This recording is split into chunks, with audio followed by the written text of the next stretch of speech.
आपको चलना है। चलता बंदा एक दिन के लिए नहीं है, डे बाय डे आप कैसे चल रहे हो, आप कैसे परमेश्वर के संग चल रहे हो, आपका स्वभाव कैसे है, आप कैसे परमेश्वर को अपने जीवन में लेकर आ रहे हो।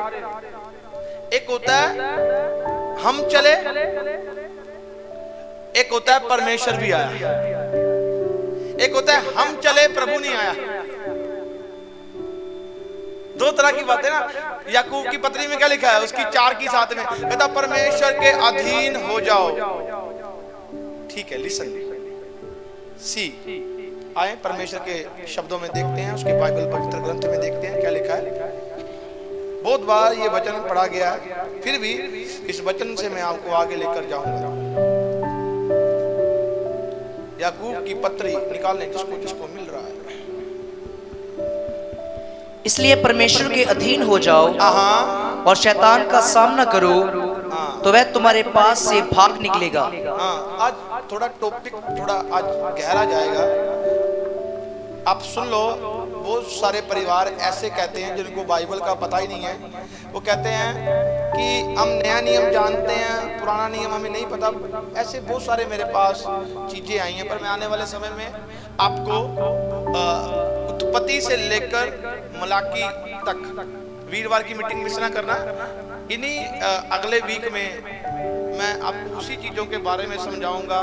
कैसे शुरुआत हुई, शैतान किसको कहा जाता है, परमेश्वर कैसे काम करता है, उत्पत्ति में कैसे दुनिया को बनाया, कैसे कैसे कैसे कैसे कैसे आगे कैसे कैसे नेशन टू नेशन निकले, बाइबल बताती है। मैं आने वाले समय में आपको प्रीच दूंगा ये अलग। हाँ बेटा दोबारा बोल। इसलिए परमेश्वर के अधीन हो जाओ और शैतान का सामना करो, तो वह तुम्हारे पास से भाग निकलेगा।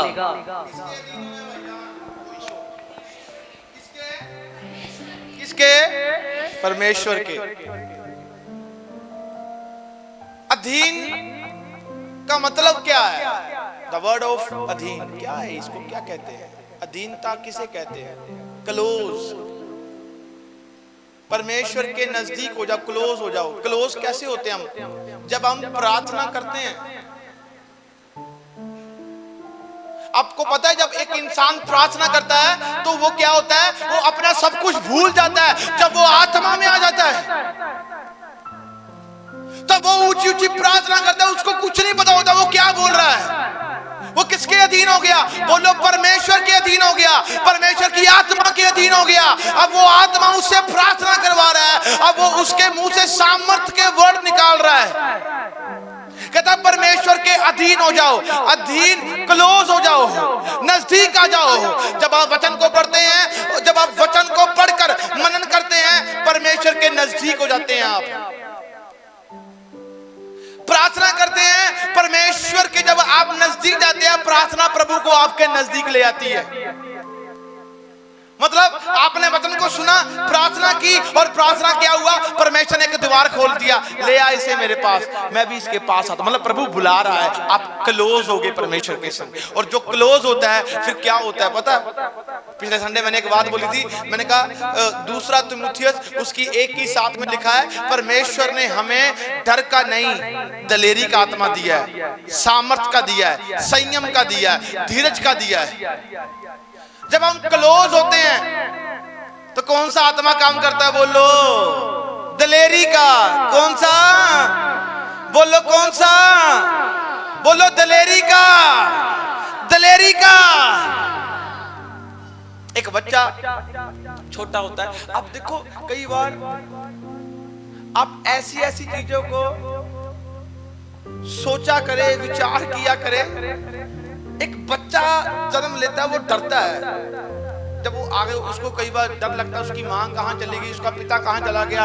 वो एक रूम में डरता है, वो रोता है, और उसकी माँ उसे गले लगाती है, वो शांत हो जाता है। ऐसा क्या चीज है? उसकी चिल्लाहट उसकी माँ को ले आती है।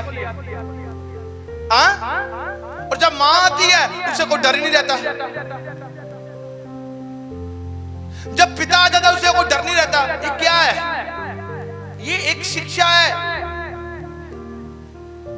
जब हम चिल्लाते हैं, चिल्लाने का मतलब क्या? पुकारना, दिल से रोया इंसान। जब आप रोते हैं, परमेश्वर के क्लोज जाते हैं। और जब परमेश्वर के क्लोज होते हैं तो वो क्या करता है, जब वो आपके पास आ जाता है आपका रोना बंद हो जाता है यीशु मसीह के सामर्थी नाम से।